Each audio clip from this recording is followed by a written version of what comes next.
এই গল্পটি কাল্পনিক, এটি কোনো ভুল উদ্দেশ্যে নেওয়া উচিত নয়। আরে আমি তোমাকে কিছু জিজ্ঞাসা করছি, বেটা, তোমার মন কোথায়? নিচে বসে সবজি কাটতে কাটতে মা বলল, তখন আমার মন অন্য কোথাও ছিল। হঠাৎ মন ফেরাতে গিয়ে বললাম, কি বলছিলে মা? তখন মা আবার বলল, আমি বলছিলাম যে আজকাল তোমার কাজ অনেক বেড়ে গেছে মনে হচ্ছে। আমি উত্তর দিয়ে বললাম, হ্যাঁ মা, অনেক বেড়ে গেছে। এখন তো সময় পাওয়া যায় না। তাই এখন আমি গ্রাহকদের ডিমান্ড পূরণ করতে ব্যস্ত আছি। শুধু কিছুদিন অপেক্ষা করো, সব শেষ হয়ে গেলেই আমি তোমাকে ফ্রি পাবি। নমস্কার বন্ধুরা, আজকের এই গল্পে আপনাদের স্বাগতম। আমার নাম অভয় এবং আজ আমি আপনাদের আমার এবং আমার মায়ের গল্প শোনাতে যাচ্ছি। আমার বাবা মায়ের বিবাহবিচ্ছেদ তাদের বিয়ের ৫ম বছরে হয়েছিল। তখন আমার বয়স মাত্র ৪ বছর ছিল এবং আমার মা ছিলেন ২৪ বছরের। তখন আমার নানা আমার মাকে তার দ্বিতীয় বিয়ের জন্য বলেছিলেন, কিন্তু মা তখন স্পষ্টভাবে বিয়ে করতে অস্বীকার করেছিলেন। তখন কোর্টের রায় অনুযায়ী বাবা প্রতি মাসে ১০,০০০ টাকা এবং থাকার জন্য একটি বাড়ি দিয়েছিলেন, যার মাধ্যমে আমাদের সব প্রয়োজন মিটে যেত। তখন আমরা একটি সোসাইটিতে একটি বেডরুম এবং একটি কিচেনের ফ্ল্যাটে থাকতাম। তখন বাড়িতে শুধু আমি এবং মা ছিলাম, তাই আমরা দুজনেই একে অপরের সাথে কথা বলতাম। আমার মায়ের স্বভাব কিছুটা কঠোর ছিল, কিন্তু আমরা দুজনেই একে অপরের খেয়াল ভালোভাবে রাখতাম। এখন আমার বয়স ২৮ বছর এবং আমার মা ৪৮ বছরের। আমি গ্র্যাজুয়েশনের পর ফ্যাশন ডিজাইনিংয়ের কোর্স করেছিলাম এবং একজন বড ডিজাইনার সাথে কাজ শুরু করি। সেখান থেকে অনেক কিছু শেখার পর আমি নিজের একটি সেলাইয়ের দোকান খুললাম, যা ধীরে ধীরে ভালো চলতে শুরু করল। এখন আমার সাথে শুধু টেইলার কাজ করে। একদিন সকালে মা সবজি কাটছিলেন, তখন তিনি আমাকে জিজ্ঞাসা করলেন, অভয়, তুমি কোন ধরনের কাপড় বানাও? আমি বললাম, সব ধরনের কাপড়। কেন মা, কেন জিজ্ঞাসা করছ? তিনি বললেন, এমনি। তারপর মা জিজ্ঞাসা করলেন, শাড়ি, ব্লাউজ, সালোয়ার, ঘাগরা, চোলি, এসবও বানাও কি? আমি বললাম, হ্যাঁ মা, সব বানাই। তখন মা বললেন, তাহলে তো তোমার সেলাইয়ের দোকানে প্রতিদিন অনেক মহিলা আসে। এতে আমি বললাম, হ্যাঁ মা, ব্যবসা করেছি, তাহলে পুরুষ মহিলা সবাই তো আসবেই। তারপর মা আরও জিজ্ঞাসা করলেন, তাহলে বেটা, মহিলাদের মাপ কে নেয়? কোনো লোক রেখেছ কি? তখন আমি বললাম, হ্যাঁ মা, সব ম্যানেজ হয়ে যায়। আজকাল সব চলে। কিন্তু তুমি এত কেন জিজ্ঞাসা করছ? এতে মা বললেন, আমিও কিছু ব্লাউজ সেলাই করাতে চাই। আমার যে বন্ধু ছিল সে এখন কাজ ছেড়ে দিয়েছে। আমি বললাম, মা, তুমি এতক্ষণ ধরে পাজল কেন বানাচ্ছিলে? যদি তোমার ব্লাউজ বানাতে চাও, তাহলে এতে সমস্যা কি? তুমি তোমার পুরানো ব্লাউজ দিয়ে দাও, আমি টেইলারকে দিয়ে দেব, সে বানিয়ে দেবে, তারপর এনে তোমাকে দিয়ে দেব। এত শুনে মা বললেন, আমার কোনো ব্লাউজ এখন ফিট হয় না, নতুন মাপ নিতে হবে। এতে আমি বললাম, ঠিক আছে মা, আমি টেইলারকে বলে দেব, কাল টেইলার এসে তোমার মাপ নিয়ে নেবে। এখন তো কোনো সমস্যা নেই, তাই না? তখন মা বললেন, বেটা, আমার মনে হয় না যে আমি কোনো অপরিচিত লোককে আমার মাপ নিতে দেব। আমি বললাম, মা, যদি তুমি মাপ না দাও, তাহলে ব্লাউজ কেমন করে সেলাই করবে? তারপর কিছুক্ষণ ভেব ০০ বাজে যখন আমি বাড়ি পৌঁছলাম তখন মা রান্নাঘরে ছিলেন। তিনি আমাকে বললেন, বেটা, এসে গেছিস? সামান নিয়ে এসেছিস? তখন আমি বললাম, হ্যাঁ, সব নিয়ে এসেছি। এখন তুমি দ্রুত তোমার কাজ শেষ করো। কিছুক্ষণ পরে মা আমার কাছে এসে বসলেন এবং অ্যালবাম দেখতে লাগলেন। তখন তিনি হালকা হলুদ রঙের শাড়ি পরেছিলেন এবং তার শাড়ির কাপড় এত পাতলা ছিল যে শরীরের রূপরেখা দেখা যাচ্ছিল। তখন আমি মাকে দেখতে দেখতে হারিয়ে গেলাম। ঠিক তখনই তিনি জোরে বললেন, অভয়, শুনছিস তো? তখন আমি চমকে বললাম, হ্যাঁ, কি হয়েছে মা? তখন মা অ্যালবাম দেখিয়ে বললেন, এত ছোট ব্লাউজ আমি কিভাবে পরতে পারি? আমার এই ডিজাইন পছন্দ না কি? তখন আমি বুঝিয়ে বললাম, আরে, এসব তো শুধু ডিজাইন দেখানোর জন্য। তুমি যেভাবে পছন্দ করো সেভাবে সেলাই করে নিও কি? কিছু বিতর্কের পরে মা রাজি হলেন এবং বললেন, ঠিক আছে, চল ভিতরে মাপ নিয়ে নিই কি? তখন আমরা বেডরুমে গেলাম। তারপর আমি মাপ নেওয়ার জন্য টেপ বের করলাম। তখন মা দাঁড়িয়ে বললেন, সঠিকভাবে মাপ নিও, যাতে পরে কোনো সমস্যা না হয়। তখন আমি আমার মায়ের মাপ নেওয়ার জন্য প্রস্তুত হলাম। নিজের মন ও শরীরে পাথর রেখে আমি এই কাজ শুরু করলাম। আমি পুরো চেষ্টা করছিলাম যেন এই কাজ একজন পেশাদার দর্জির মতো করি, কিন্তু এই সময় আমার হৃদস্পন্দন বেড়ে গেল। ঠিক তখনই মা আরও কাছে এসে আমাকে বললেন, চল, দ্রুত কর, আমার আরও কাজ আছে কি? তারপর আমি মাপ নেওয়া শুরু করলাম এবং প্রথমে মায়ের বাহু, কাঁধ এবং কোমরের মাপ নিলাম। কিছুক্ষণ থেমে আমি মাকে জিজ্ঞাসা করলাম, মা, ব্লাউজের নিচের পাটটি এত ছোট কেন? এতে কি অসুবিধা হয় না? আমি শুনেছি অনেক মহিলার সেখানে কাপড় কাটতে সমস্যা হয়। তোমার কি কখনো এমন হয়েছে? এতে মা মাথা নিচু করে বললেন, আমার এখন পর্যন্ত কোনো সমস্যা হয়নি। তারপর আমি বললাম, আমার মনে হয় তোমার জন্য একটু বড় ডিজাইনের ব্লাউজ সেলাই করানো উচিত কি? এতে মা সম্মতি দিলেন এবং আমি আবার মাপ নিতে লাগলাম। আমি গলার মাপ নেওয়া শুরু করলাম, টেপ মায়ের গলার চারপাশে রাখলাম।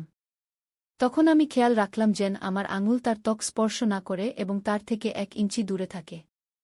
তারপর আমি জিজ্ঞাসা করলাম, গলা এত রাখব নাকি একটু কম বেশি করব? কারণ আমার মায়ের গলা একটু বড় ছিল এবং সেখানে কিছু গভীরতা দেখা যাচ্ছিল।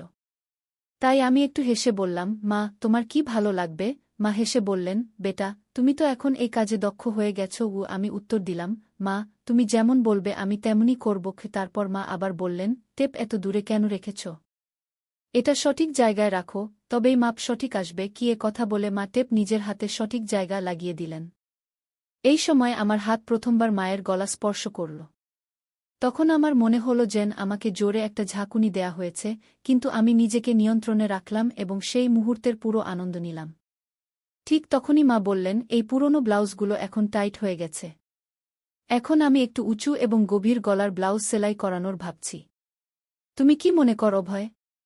তুমি তো এত মহিলার কাপড় সেলাই করো, বলো আমার শরীরের জন্য কি এবং কিভাবে ভালো লাগবে? তখন আমি ভাবলাম, যদি আমি এখন আর এক ধাপ এগিয়ে না যাই, তাহলে আমি নিজের মধ্যে সীমাবদ্ধ থেকে যাব।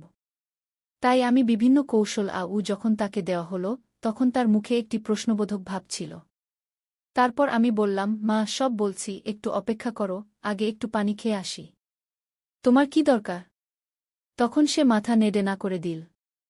তারপর আমি রান্নাঘরে গিয়ে পানি খেয়ে নিজেকে একটু ঠিক করলাম। তারপর ভাবতে লাগলাম, এখন এইসব করতে গিয়ে আমি পরবর্তী কোনো পদক্ষেপ নেব। তখন আমার মনে 2-3টি বিকল্প এলো। তারপর আমি আবার বেডরুমে ফিরে এলাম। তখন মা তার পল্লু আবার কাঁধে ঠিক করে নিয়েছিলেন। কিন্তু 6 ফুটের বড় আয়নার সামনে তিনি অত্যন্ত সুন্দর দেখাচ্ছিলেন, যাকে আমি আয়নাতেই দেখতে লাগলাম।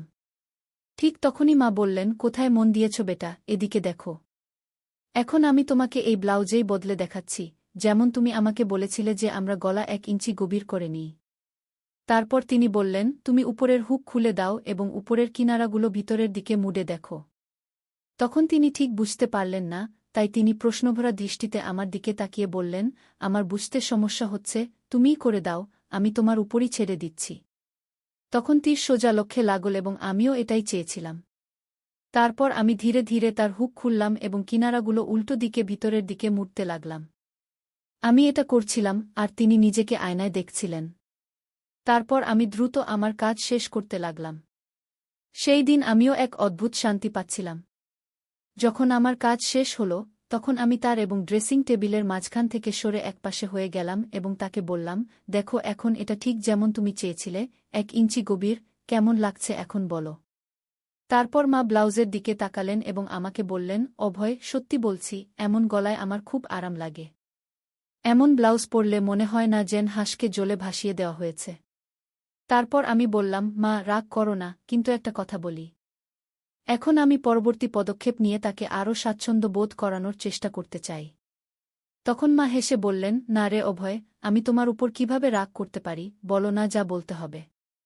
তখন আমি সতর্কভাবে বললাম, এত গভীর গলার ব্লাউজে সবকিছু খুব বেশি দেখা যায় এবং এটা একটু অদ্ভুত লাগে। এটা শুনে মা তার ব্লাউজের 3 ইঞ্চি ভিতরের দিকে মুড়ে নিলেন এবং হেসে বললেন, আমাকে কে দেখবে অভয়? বাড়িতে তো আমরা দুজনেই থাকি, আর বাইরে আমাকে খুব কমই যেতে হয়। যাই হোক, তোমার সামনে আমার কোনো সমস্যা হয় না। আমি বললাম, মা, আমি মনে করলাম তোমাকে বলে দেওয়া জরুরি, তারপর তুমি যেমন বলবে তেমনি হবে। এতে মা হেসে বললেন, ঠিক আছে বাবা, এখন তুমি করো। তারপর আমি বললাম, আমি তোমাকে ঠিক যেমন বলছিলাম তেমন ব্লাউজ দেখাচ্ছি। তারপর আমি তার একদম সামনে গেলাম। যেই আমি তার কাছে গেলাম, তিনি একটু এগিয়ে এলেন। তারপর আমি ব্লাউজের হুক আবার লাগানোর জন্য ব্লাউজ ঠিক করতে শুরু করলাম। তারপর ফটো তোলার পর আমি তাকে আবার ঠিকমতো পরিয়ে দিলাম। তারপর আমি তার দুটি কাঁধের পাশ থেকে ব্লাউজের কিনারা ধরে একটু টান দিলাম, যাতে তার কাঁধ স্পষ্ট দেখা যায়। ব্লাউজ এখন ঢিলা হয়ে গিয়েছিল এবং তার কাঁধ প্রায় উন্মুক্ত হয়ে গিয়েছিল। এরপর আমি নিচ থেকে দুপাশে আমার দুটি আঙুল ভিতরে ঢুকিয়ে দিলাম এবং তা সহজেই ব্লাউজের ভিতরে চলে গেল। তখন তিনি আমার দিকে তাকিয়ে বললেন, কি করছো বেটা, আমি কিছু বুঝতে পারছি না, 1 মিনিট অপেক্ষা করো মা। আমি মাথা নেড়ে বললাম এবং তারপর আমার কাজে লেগে গেলাম।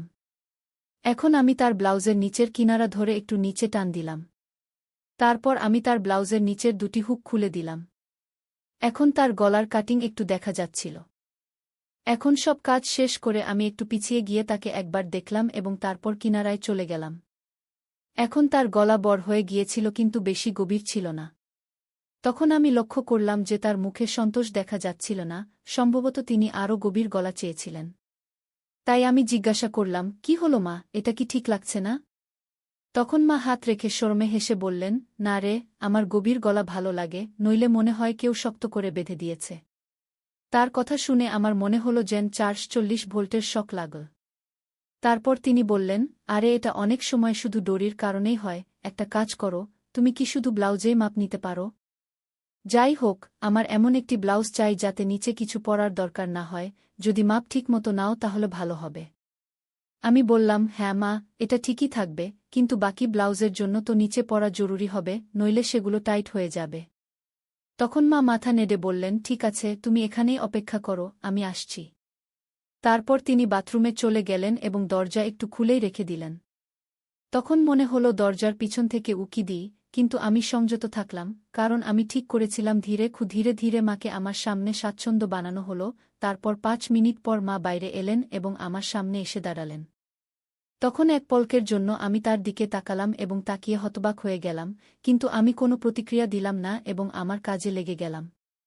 তারপর আমি বললাম, মা, এখন আমরা শুধু তোমার পিঠের মাপ নেব, কারণ পার্থক্য সেখান থেকেই বোঝা যাবে। তখন মা হালকা হেসে জিজ্ঞাসা করলেন, আরে, তুমি লোকেরা সেলাইয়ের দোকানেও কি মহিলাদের এভাবে কাপড় খুলতে বলে? কি বলো? তারপর মা তার হাত আমার কাঁধে রেখে শরারতি ভঙ্গিতে হেসে বললেন, তোমার তো মজা আছে বেটা, এতসব মহিলাদের সামলানোর কাজ জুটেছে। এতে আমি উত্তর দিলাম, মা, মজা কি? আমি তো এখন কিছু বিশেষ মহিলাদের ছাড়া মাপ নেওয়া বন্ধ করে দিয়েছি। আচ্ছা, আর এটা কেন? মা জিজ্ঞাসা করলেন। আমি উত্তর দিলাম, মা, কিছু মহিলা যারা বড় ঘরের হয় বা যারা আমাদের শুরুর দিকের কাস্টমার ছিল, তারা আমার কারিগরদের মাপ নিতে দেয় না, তাই আমাকেই নিতে হয়। তোমাকেই নিতে হয়। এ কথা বলে মা পালঙ্কে আঁচল বসে গেলেন এবং বললেন, বেটা, তোমার তো মন মুগ্ধ করে দেয় এসব মহিলারা। আমি হেসে বললাম, না মা, আমি তো একদম প্রফেশনালভাবে কাজ করি। তখন মা শরারতি হাসি দিয়ে জিজ্ঞাসা করলেন, কিন্তু তবুও তোমার তাদের স্পর্শ তো হয় না? সত্যি বলো? এতে আমি একটু লজ্জা পেয়ে বললাম, হ্যাঁ, হয়, কিন্তু তারা কিছু বলে না, কারণ তারা আমার সামনে নিরাপদ বোধ করে। তখন মা হেসে বললেন, আমার বেটা কত বুদ্ধিমান। এ কথা বলে তিনি আমাকে গলায় জড়িয়ে ধরলেন। এত ঠান্ডা রাতে তার গলায় জড়ানোতে তার গরমাহাট আমার গায়ে লাগতে শুরু করল। তারপর একটু পা টেনে মা জিজ্ঞাসা করলেন, বেটা, তুমি এসব কথা কোথায় শিখলে? আমি বললাম, মা, এসব মহিলাদের কাছ থেকেই। তারা এত আলাদা আলাদা শব্দ বলে যে কি বলবো। তখন মা মজা করে বললেন, আচ্ছা বেটা, তুমি আমাকেও কিছু শেখাও। আমি বললাম, না মা, তুমি হাসবে এবং বলবে, এসব আমার কি করে জানা? মা বললেন, না বেটা, আমি বুঝি তুমি এখন বড় হয়ে গেছ, কিন্তু আমাকেও এটা বুঝতে হবে যে তোমার কি জানা আছে আর কি নেই। তখন আমি হিম্মত জোগাড় করে মায়ের সাথে কিছু কথা শেয়ার করলাম। মা আত্মবিশ্বাসের সাথে বললেন, আরে বাবা, তোমার তো সব জানা আছে। আমি হেসে বললাম, চলো ছেড়ে দাও এসব। এখন তোমার নতুন ডিজাইনের ব্লাউজ নিয়ে আসি। তারপর আমি উঠে দাঁড়িয়ে জিজ্ঞাসা করলাম, হাত লাগালে চলবে তো? মা নিজেকে শব্দ দেখানোর চেষ্টা করে বললেন, আরে হ্যাঁ বেটা, আমার তোমার উপর পূর্ণ বিশ্বাস আছে। আর কি, তুমি এত তাড়াতাড়ি সব কিছু ফিট করে ফেলেছ? তখন মা একটু জোরে হেসে বললেন, বেটা, দেখো তো কোথাও কিছু আর লাগানোর আছে কি না। তার এই মজা ক্যাবিনেট থেকে একটি গাউন বের করে দেখাতে বললাম এবং বললাম, দেখো, এটি স্লিভলেস, কিন্তু এর ম্যাটেরিয়াল খুবই আরামদায়ক। এটি পরে দেখো, যদি ভালো লাগে তাহলে এই ডিজাইনে আরও কিছু বানিয়ে দেব। মা একটু দ্বিধা করলেন, কিন্তু তারপর বললেন, ঠিক আছে, এটি পরে দেখি। তিনি গাউন নিয়ে বাথরুমে চলে গেলেন। তখন আমি একটু নার্ভাস ছিলাম, কিন্তু নিজেকে শান্ত রাখার চেষ্টা করছিলাম। কিছুক্ষণ পর মা বাইরে এলেন, গাউনে তিনি খুব সুন্দর দেখাচ্ছিলেন। এসে তিনি জিজ্ঞাসা করলেন, কেমন লাগছে বেটা? আমি বললাম, খুব ভালো লাগছে, তোমার উপর এই ডিজাইন খুব সুন্দর মানাচ্ছে। তারপর মা আয়নায় নিজেকে দেখলেন এবং হালকা করে হাসলেন। তারপর তিনি বললেন, হ্যাঁ, এটি সত্যিই খুব আরামদায়ক লাগছে।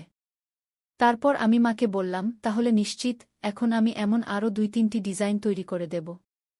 মা বললেন, ঠিক আছে, কিন্তু খেয়াল রাখবে যেন ম্যাটেরিয়াল সবসময় এমনই থাকে এবং হ্যাঁ, গলা একটু গভীর হলে আরও ভালো হবে।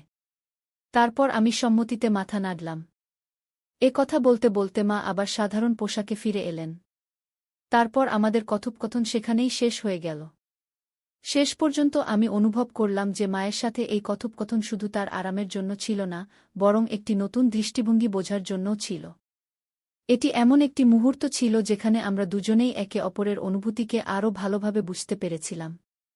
তাই বন্ধুরা, এটা ছিল আমাদের আজকের ছোট্ট গল্প। আপনাদের এই গল্প কেমন লাগলো কমেন্ট করে অবশ্যই জানাবেন।